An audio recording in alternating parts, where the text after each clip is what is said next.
think that the term masculinity can really be separated from the term, or from like what it's like to be a man, like what we were talking about before, like a high value male. Yeah. I think that's the epitome of masculinity. Okay. Is when you actualize yourself as a high value male and realize how valuable your time is, and realize that you can impact the world.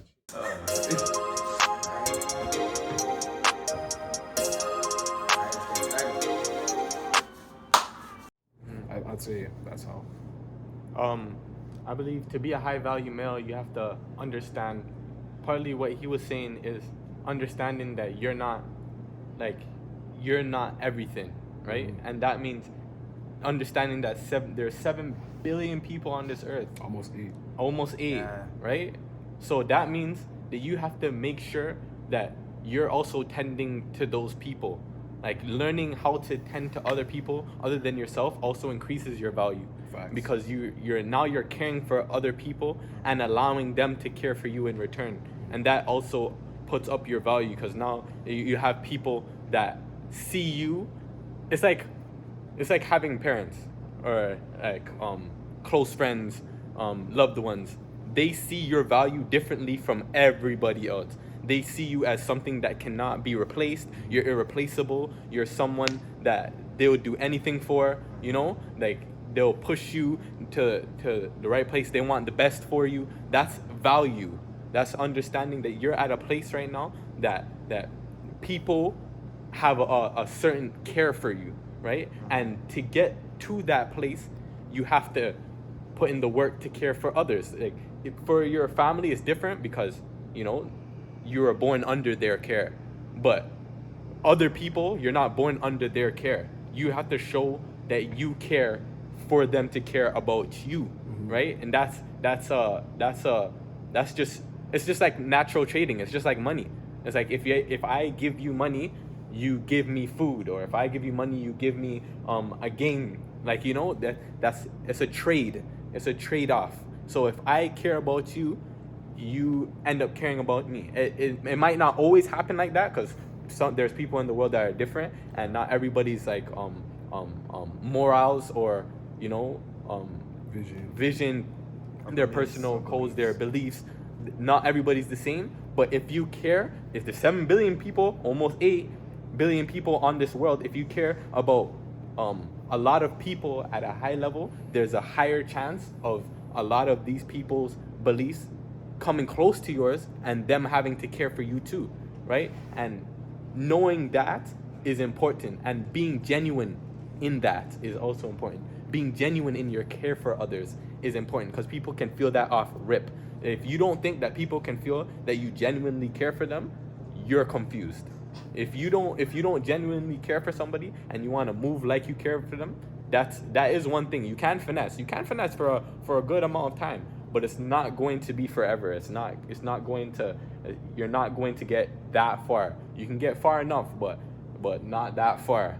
And then other than that, find skills that you need for yourself so that you can push yourself to a certain place, to a higher value. Somebody can't see your value if you can't do anything for them.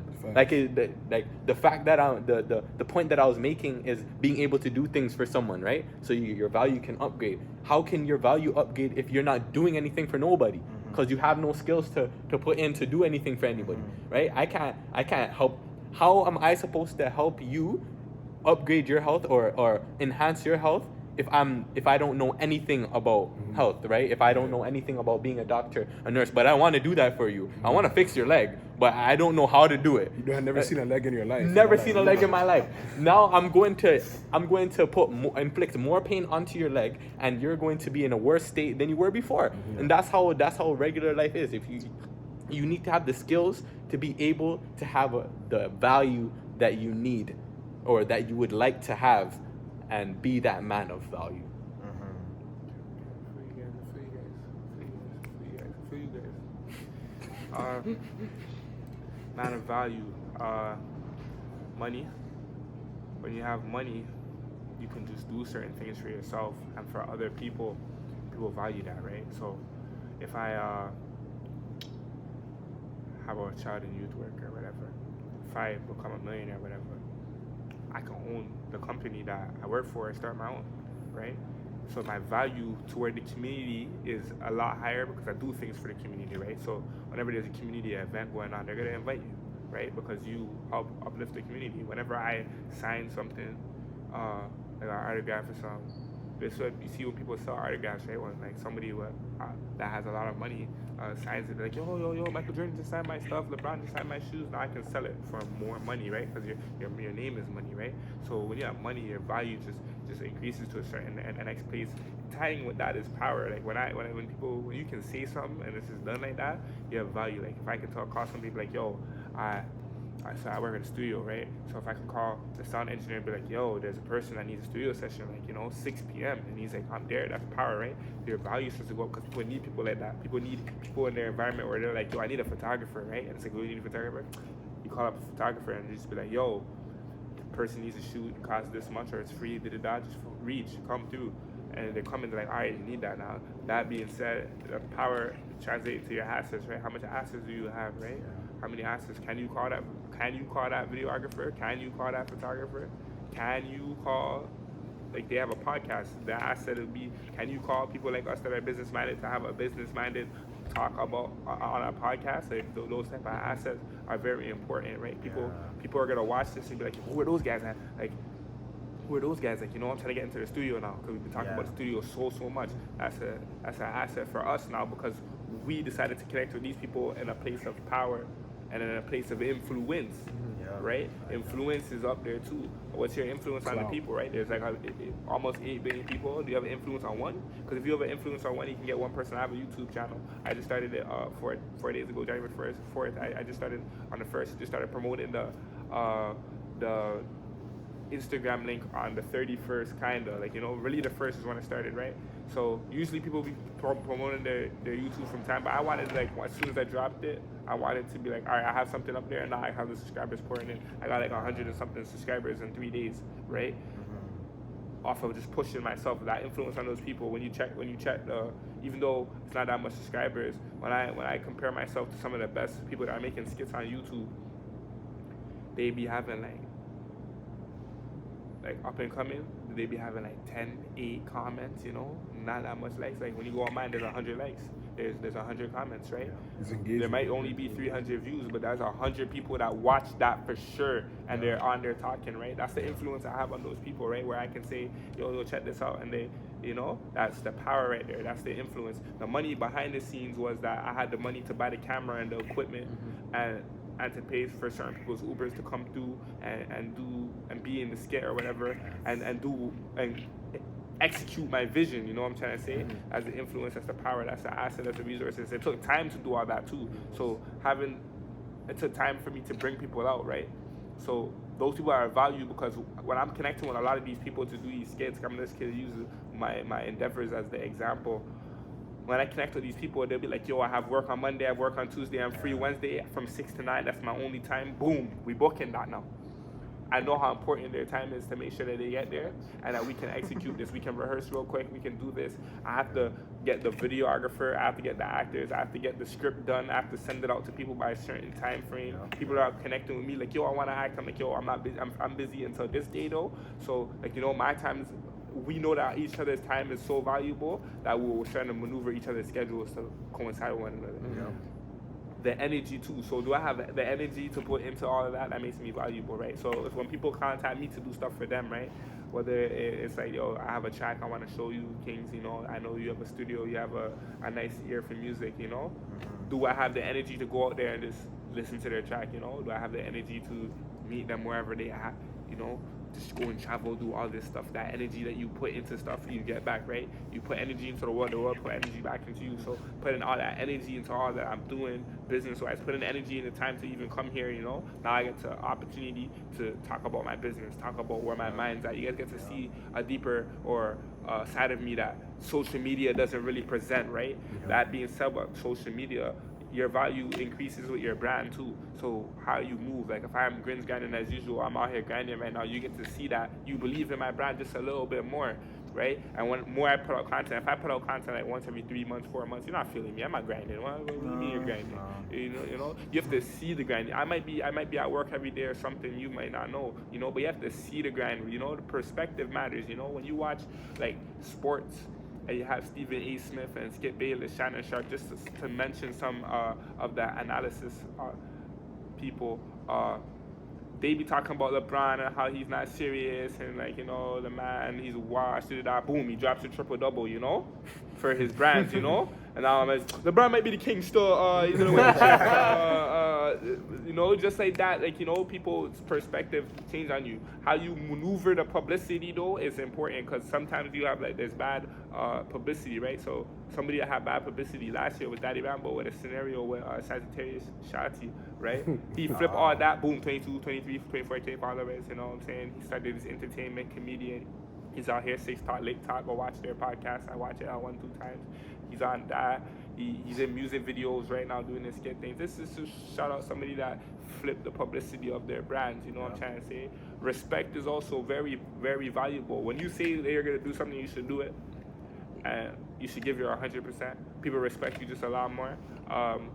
There's things that go on in our city, especially in Toronto, where it's like you have ratings, but when people have ratings, like you already said, it takes you far, but not far enough. When you have respect, though, that brings you anywhere, because that means you can enter any room, any table. I'm not about, you have to come through. Even though I might not be on your line every day, the moment I see you, I have to stop what I'm doing, and I have to talk to you because I respect you so much and I know that your time is very valuable. It's like, all right, let me talk to you real quick. Let me show you what's going on, and then as soon as you're done, you can go about your day, right? So that respect is very important in terms of elevating your value, right?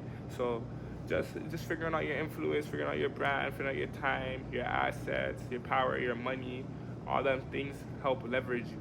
And my final thing I'm going to state is your morals, right? Your morals elevate you, right? So if I'm a person that's very spiritual, my value is very important to somebody that's looking for a God-fearing man, right? So when I move the way I move, every person in that community is going to be, their eyes are going to be on me, right? If I put out skits and my morals is telling me I have to put out a high-quality skit at all times, every person that watches skits, they're going to feel me, right? They're going to always come to me like, yo, if I want to see a good thing that's going to make me laugh, that the visuals are nice, the audio was neat, I don't have to worry about hearing all this and all this background noise. I'm going to watch Grinsz grinding as usual on YouTube. You're going to watch Grinsz grinding as usual on YouTube. You know what I'm trying to say? Because all of that is there. The audio is there. The quality is there. The comedy is there. The characters are believable. The actors and the actresses are putting in work into their craft to do their things. Their morals is up there, right? So, same thing with the music, right? Drake can't put on and sloppy. We're gonna be like, oh, what's this? You know what I'm trying to say? It has to be mixed and mastered to a certain T. The beats have to be on point. The pop tracks have to be there. That's why he doesn't even drop just rap albums. He has to sing on that too, because he said he has his moral, he has two fan bases he has to deal with, right? So he has to cater to all 8, 7, you might be one person. I'm not trying to say your value doesn't count, but he has that track for you, and he has that track for somebody else. You know what I'm trying to say? Yeah. So when you listen to the album, some tracks might not be for you, but 2 or 3 of those tracks were designed specifically for you. It's like, I gave you this bars, and I gave her that girl that track about them angles, and you know what I'm saying? So that's why I'm saying how you elevate your value. I was gonna say, wait, one more thing. I forgot to mention this too. There's also relative value. So your value might be high, but it might not be as high as someone else's. Or your value might be high, but there's someone who's under you that doesn't have that value up there like you do. And because relative value is a thing, that means not everyone is actually equal. I know we live in a society that talks about everyone is equal in the eyes of the law and all that kind of stuff. But you have the equal opportunity to do things and to affect, but the outcome is not equal. So you know what I mean? I'm a human, you're a human, unless you're an animal watching this, so shout out to you. Gang. But the birds. Yeah, and the bees too. But if you're at a certain level,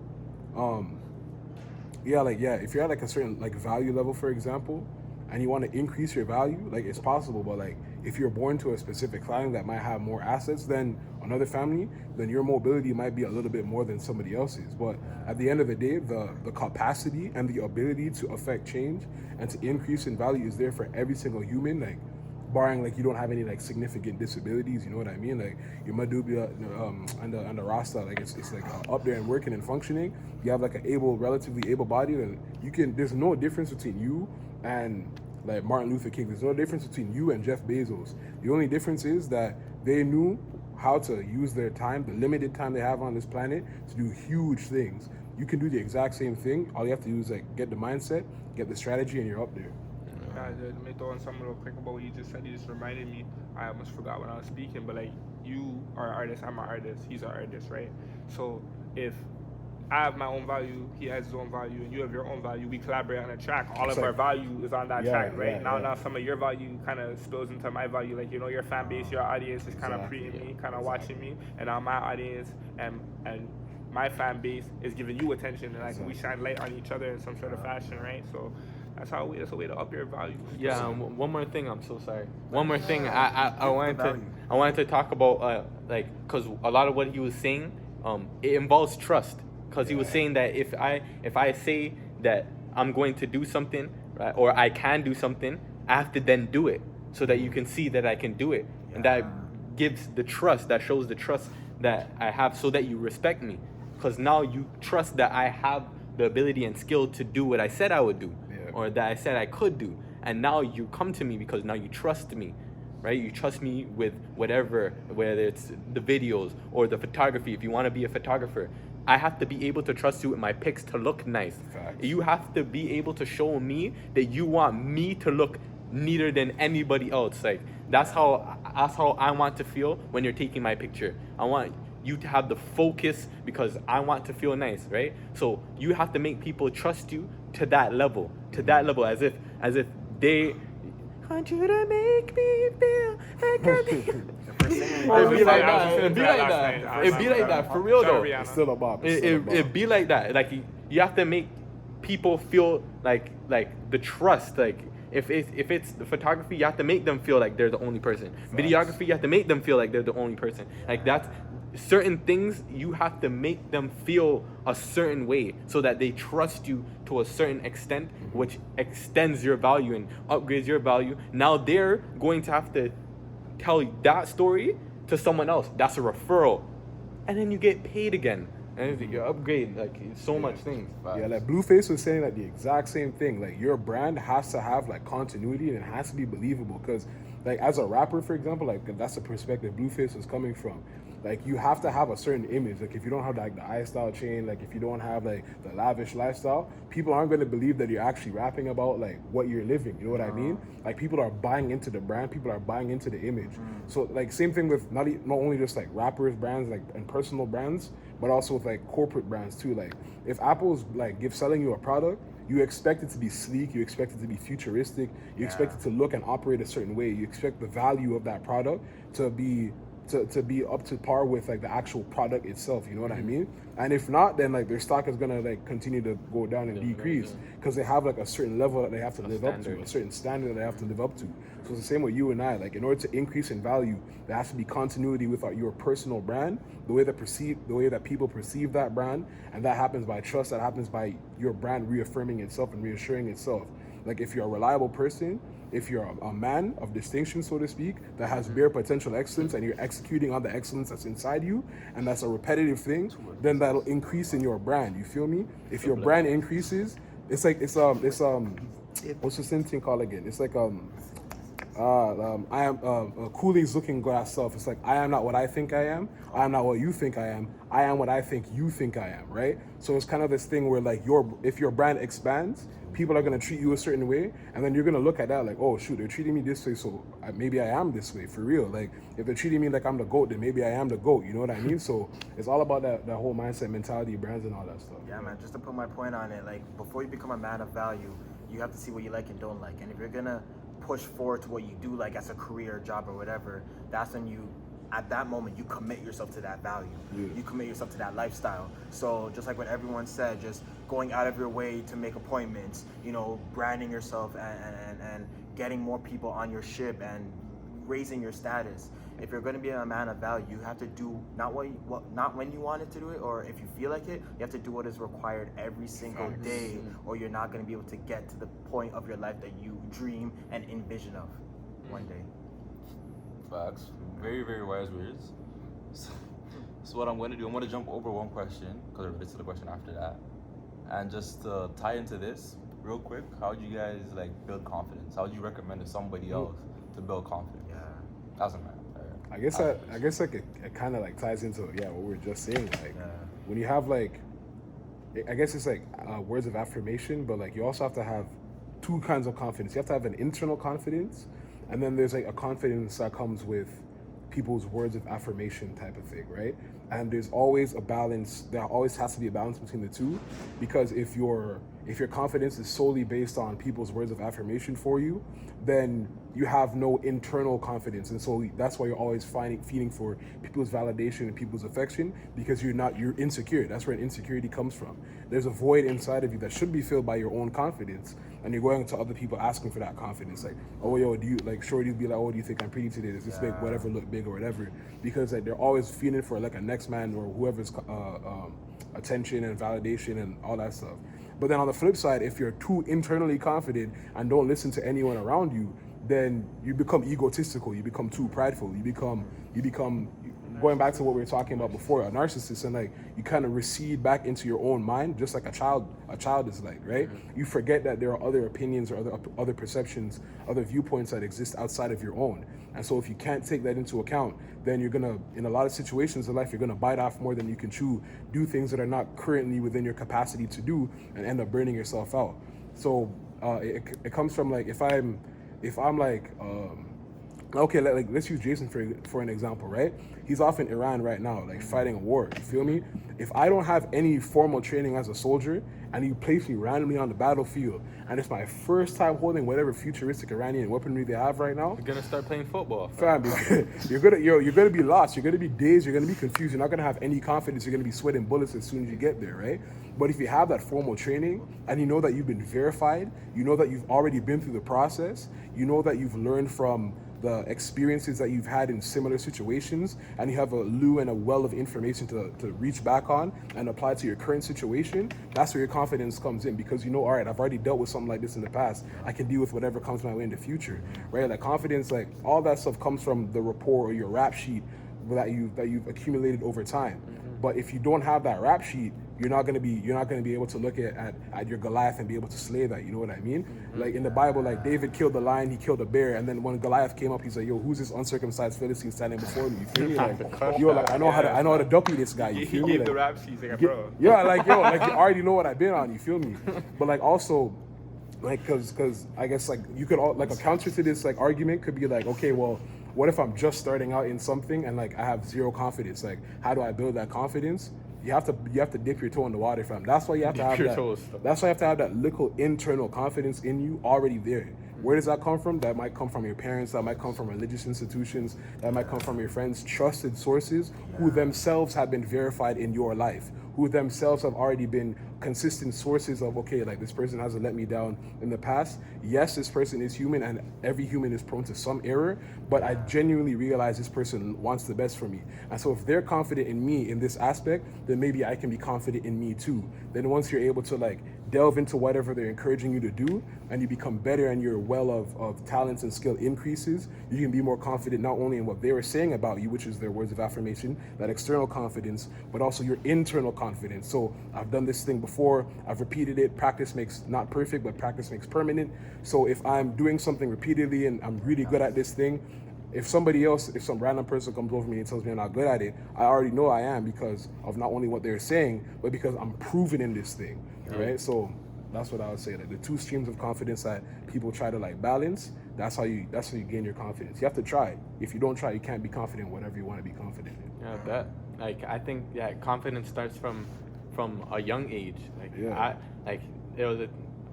Before I was talking about how I was confident in what I believed when I was a kid. Like I didn't let other people's opinions or visions or what they thought being a human is supposed to look like. Like you have to find out for yourself what that means to you. Being yourself, find out who yourself is, and become that. Become who you want to be. Who would you be happy being your whole life? That's who you have to find first. and then after be confident in that person. Think of that person as this is going to be you. Like, regardless of how everybody wants you to be, you're going to have to live in your body for the rest of your life. Yeah. Nobody's going to have to live in your body. It's going to be you. There's going to be times where you're alone. There's going to be bare times when you're in the washroom alone. There's going to be bare times when you're walking on the sidewalk alone. There's going to be bare times when you're either on a plane or going to a different location, finding friends to a different school. You're in a different area alone. That's when you have to have that confidence in yourself and being able to push forward and be the human that you want to be. So it's about getting yourself to a certain state of nirvana, just finding your inner self, learning about yourself, and just being happy with that person, the person that God made you, just being happy with knowing what your dislikes and your likes are. Like, so what? Maybe you don't like pizza. Maybe you don't. Look, maybe you don't like pizza. It's crazy, but maybe you don't. Maybe you don't like Hawaiian. You don't like Hawaiian? Maybe you don't like pineapple on pizza, and that's tough, you know? But like, you know, maybe you don't like Kit Kat. Maybe you don't like chocolate. You don't like chocolate? Maybe you don't, right? And that's on you. That's just how you feel. Why can't you feel like that? Don't let anybody else tell you what is right in this world and what you can't like or dislike, because who knows? Who really knows? You have to follow what you like and find out what your likes and dislikes are before anybody can say who you should be or what you can be. Find out what you like first, then try to add people's opinions. And that's why I said I'm stubborn but very open-minded. I'm a very open, stubborn person. I find the gems, you know, find the different gems and put them onto yourself after the fact, after you've already stabilized yourself in the person that you want to be and who you are and confident in. All right. I think practice. You know, the more you practice, the more repetition, the more confidence you build. The more you succeed in the area, the more confidence you build too. Because like, if you start to reap from what you've been sowing, eventually at some point, you feel confident enough to. I feel like we're about to have to wrap it up. Might be a take. So everybody knows that when you go to a show and you stay focused on exactly what you're doing, sometimes you get to where you want to be. Excuse me, guys. The building has been closed, so can you guys move to LRC third floor or D building second floor or D sorry, building second floor. H building second floor and D building first floor, the launch area. Okay. Thank you. Thank you very much. You guys want to be on the podcast? That's the fire. You guys want to be on the podcast? Yeah, Sorry? the fire. You guys want to be on like the pod? On the Just pod? take everything. Oh, you don't? Okay, sure. Because this side has been closed now. Okay. What's your IG though? Can you guys let the people know why we're at location number 4? We got the boot. They didn't give the other guy the boot. They didn't give the other guy the boot that was under the same ethnic background. Yeah. But we ain't judging. Yeah. It was World War III. We lost that battle, but we didn't lose the war. You feel me? We're still out here. It's just post-apocalyptic. We're gonna fight for Jason. So Jason, man, for Jason. Yeah, we're doing it for Jason. We kind of left off about maybe talking about what it takes to get confidence in oneself. Wrap it up a bit.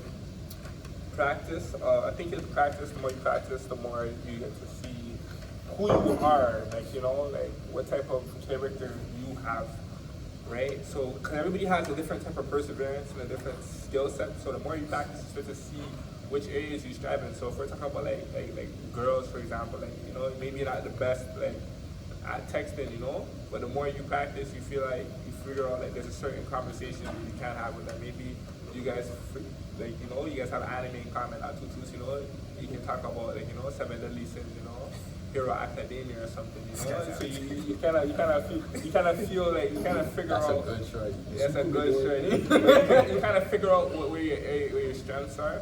So I think figuring out where your strengths are and where your weaknesses are helps with your confidence. So maybe I'm not gonna use this area of my life because I'm not the strongest at it, but if I'm strong at this area, like I'm good at communicating, all right, let's go to a place where we could watch something or we could do something that requires dialogue, so now we can talk and she can see that like I'm smart, like I have these bars, so like she feels it just a little bit more. I feel like the more you reap, the more you sow, you really start to see the benefits of certain things.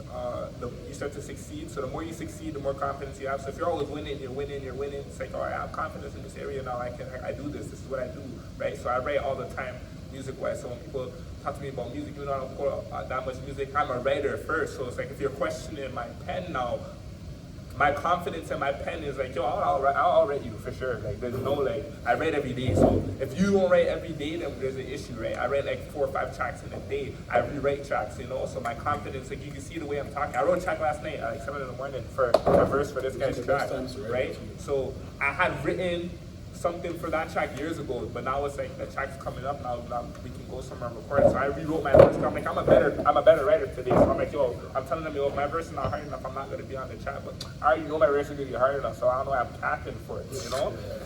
My final thing kind of like is like the more I think confidence is controversial because I think the more you feel, the more confidence you get too. Because the more you feel, it's like you're trying. At least you're trying.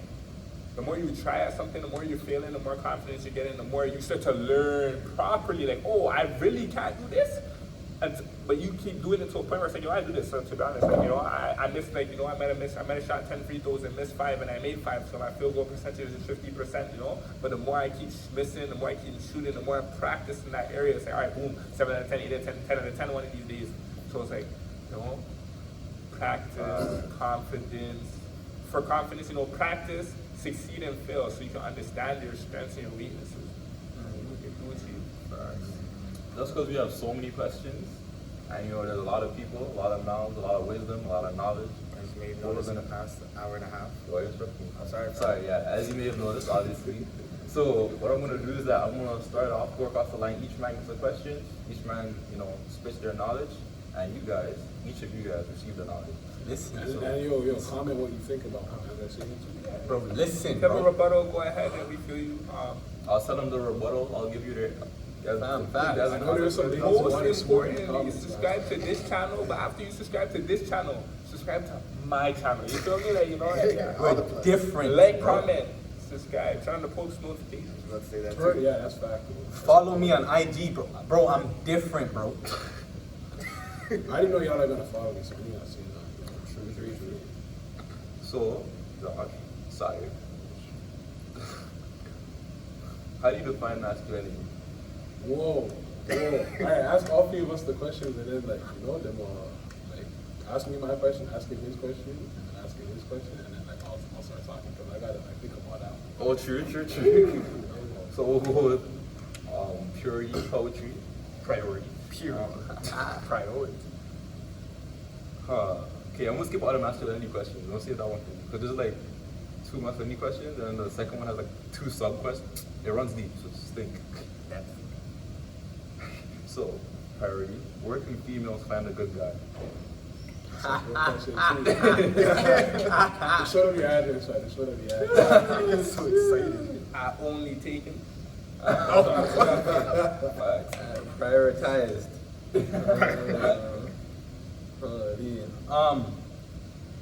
Where can females find a good guy, or where can males find a good female? Females find a good man. Where? Right here. You always find people in the places where you want to be at. So if you want to find a good man, you have to first figure out who is a good man to you. What does a good man look like to you? Boo? Huh? What did it look like to you? I'm different, I promise you. Bro. I don't think you understand. Bro, I'm so different, bro. I'm so different. You love toxic people.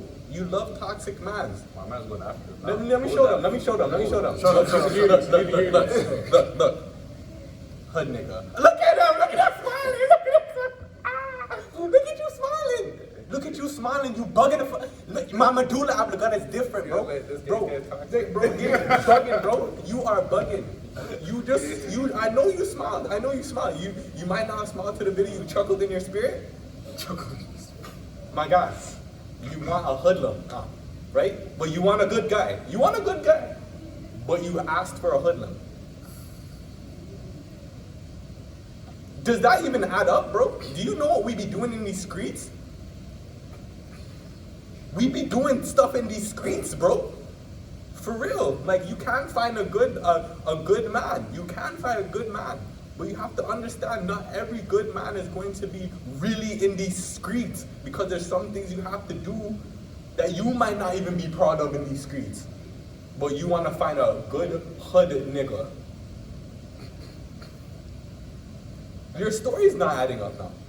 Now your story's not adding up, but you still want to find this good man. How about going to a place where you can find the man that you want? You want to find an intelligent man that will be able to care for you and knows how to care for you and can figure out how to be there for your child and be there for you. What places are those, fam? They don't know those places. You don't even know them places. That's the real issue. Because you're trying to look for this guy in a place where he doesn't exist. Fam, you're looking for him on the sidewalk, but you want a man in a Benzo.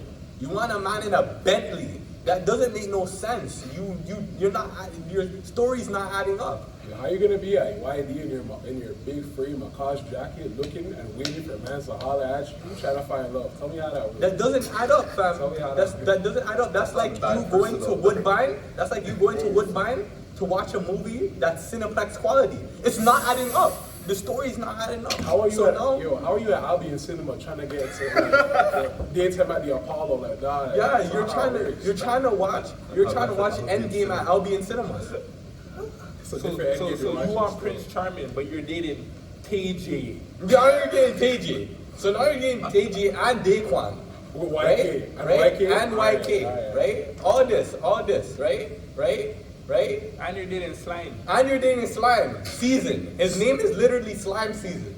But you want to date him because he's hoodlum and he's cute. It's Slide, I lied. Right? And he's 6'4". And he's 6'4". But doesn't he have that bad boy mentality? And he has the bad boy mentality. I'm not even saying like, this is, my problem really is that you're not looking in the right place. There's people with names like that. That's not the real issue. It's not the name, it's not this, it's not that. The real fact is that the mentality of the guys that you're looking for, where you're looking for them at, they're not in that. You just said something like you want a bad guy with good tendencies. With good tendencies that is going to be able to love you and your kid. Yeah, alright. So you're not listening to yourself. So you want to score, but the person you have at the free throw line is Dwight Howard, right? And the free throw percentage is 50. And you want the point. But you want the point. So you're gonna put Shaq at the free throw line and say shoot. But his free throw percentage is 40%. You're not serious. That's my problem. You have to be serious. I'm so different, bro. We are so different. If I want somebody that is going to care for me, I have to look for that person. If I want an affectionate person, I'm not gonna look for somebody that doesn't want no affection. It doesn't make no sense. They're not going to want it, and they're not going to give it. If I want somebody that is going to be loving, but they don't give love, and I'm trying to change them into being this person that gives love, it doesn't make sense because they don't make sense. They don't even want love, they don't want to give it, and they're not going to. They're not going to. I can only change them as far as they want to.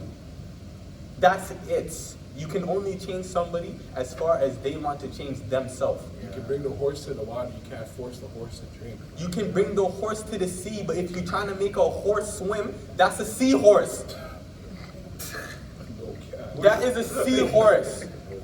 You would have to look in the sea first. You can't bring the horse to the sea and then say swim. You have to look for the seahorse. What is wrong with you? You're not thinking probably. I'm totally different, bro. I'm totally different. I'm totally different. I'm totally different. I'm totally different. I'm totally different. So if you want to find the man for you, right? You want to know where to go to find the man that is for you. Go to the place that you believe that man would be, right? If you want a good man, go to a place where you can find a good man. Don't go to a place where you're going to find everything but. It doesn't make sense. It doesn't add up. You probably weren't good in math because you're confusing yourself. The whole point of math is to do problem solving. You're not solving your problem. You're creating it and you're making it worse. Understand what I'm saying? I'm actually not even dissing you. I'm showing you how you're supposed to be thinking different. Medulla oblongata, bro. Stop saying brain, bro. It's not your brain. Medulla oblongata. I think I got an answer for that the masculinity thing. Okay, It took sure. me, yeah, it took me a while for me to use my medulla oblongata, but you know I finally got it. So like, yo, yeah. Repeat the question though, just so Masculinity one? so the people just have the. Oh, facts, thank you. What defines masculinity? All right, so I don't think that the term masculinity can really be separated from the term, or from like what it's like to be a man, like what we were talking about before, like a high value male. Yeah. I think that's the epitome of masculinity. Okay. Is when you actualize yourself as a high value male and realize how valuable your time is, and realize that you can impact the world and shit. Not only just the realization, but the actual application or the action that comes from the realization of what you can do with your time, and just finding your purpose. If you're a man and like you've been like kind of lost, or like you don't know what to do, or like whatever, like you can't really hold yourself to a standard of masculinity, right? And like this is where like misconceptions with toxic masculinity come in, because in my opinion, toxic masculinity is regular masculinity but just on steroids. So it's like a man is supposed to be stoic, right? Stoicism doesn't mean that you're supposed to be like that you're always mad or like you're always angry or whatever. But stoicism just means that you react to negativity or you react to adversity with a level head. That's basically what stoicism is. You don't get too hot, you don't get too cold. You keep pulsing at like an even-tempered manner in order for you to be able to like excel. You know what I mean? But yeah, like all that being said though, is like my train of thought. Talking about stoicism, Exactly. Saying how toxic masculinity is stoicism on Yeah, steroids. exactly. Yeah, so like your stoicism gets like misconstrued. Like some guys like they misconstrue it, like instead of being stoic, they react to situations or every situation that way. When like in certain situations where you're supposed to be more expressive or like more dynamic in terms of your response to certain things, like like your sister is finally like getting married or something, like there's a certain level of enthusiasm that you're supposed to show in that kind of situation, right? But if you're just like, oh yeah, right.